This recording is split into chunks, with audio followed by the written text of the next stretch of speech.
Make him say no. I think it's one of the best pieces of advice I've ever gotten. Whether you're thinking about asking somebody out on a date, you're thinking about applying to a school, or looking for a promotion, make him say no.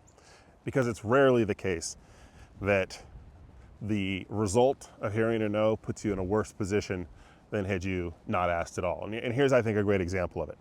So it's 1993 in South Africa. Nelson Mandela was released 3 years ago, and the country has to negotiate a new constitution to replace apartheid. On one hand, you have the very socially conservative National Party, led by F.W. de Klerk, who, although they want to get rid of apartheid, they still want to make sure that they maintain power and control within the white minority population, which is about 17% of the total population of the country. And on the other hand, you have Nelson Mandela and the ANC. Now, overwhelmingly, most of the issues that are being discussed in the Constitutional Convention have to do with kind of big things like, is it going to be one man, one vote? Is there going to be a redistribution of land? Is there going to be something like what we might call affirmative action in America? Big economic, big political issues are being discussed. Now, the National Party was very socially conservative, and they were not friendly to gay rights at all. And the ANC, although it's safe to say that most people who supported gay rights within South Africa supported the ANC, it's also the case that the ANC was itself really not a majority pro-gay rights party.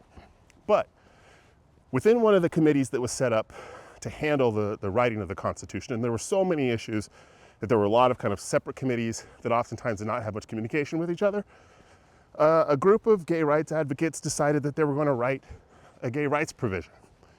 In about 2010, I had a conversation with one of the people who was in that committee, and he was pretty blunt. He was like, we were doing it, but we were almost certain that under no circumstances would the thing actually make it into the final Constitution. So months and months pass, everyone's fighting and working on kind of these big issues, and this deadline is looming. They have to get the thing done by the end of the year. And as the big rush is happening to sort out voting and district redistribution, financial redistribution, housing rights, the role of tribes within the country, all of these big issues, everyone just kind of said, well, the gay rights thing, it's not really a serious proposal. We'll just kick it down the road and we'll sort it out, and it'll be gotten rid of at some point. But it just kind of stuck around, ignored. And the vibe I get is that most of the kind of proponents of this provision of the Constitution just kind of sat on their hands and saying, hey, let's just not say much and hopefully it'll get through.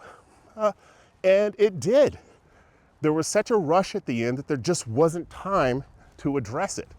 And so this provision, again, in 1993-94, ends up in the South African Constitution, becomes the first country in the world to guarantee gay rights.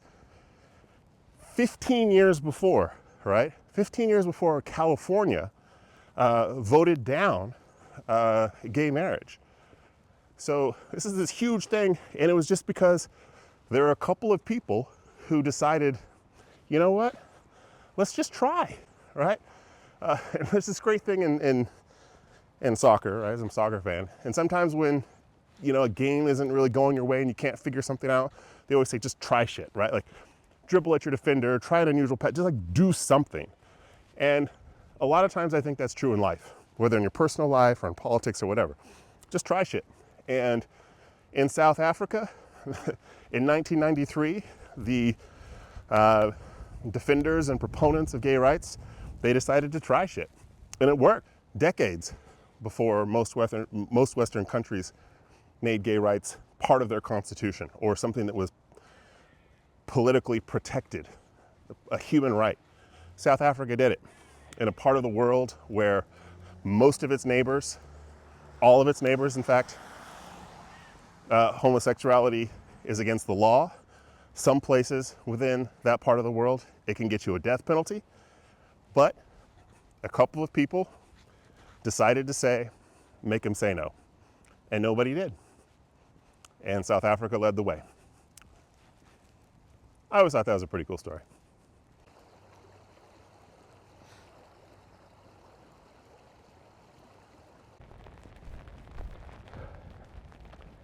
Yeah, I don't like this at all.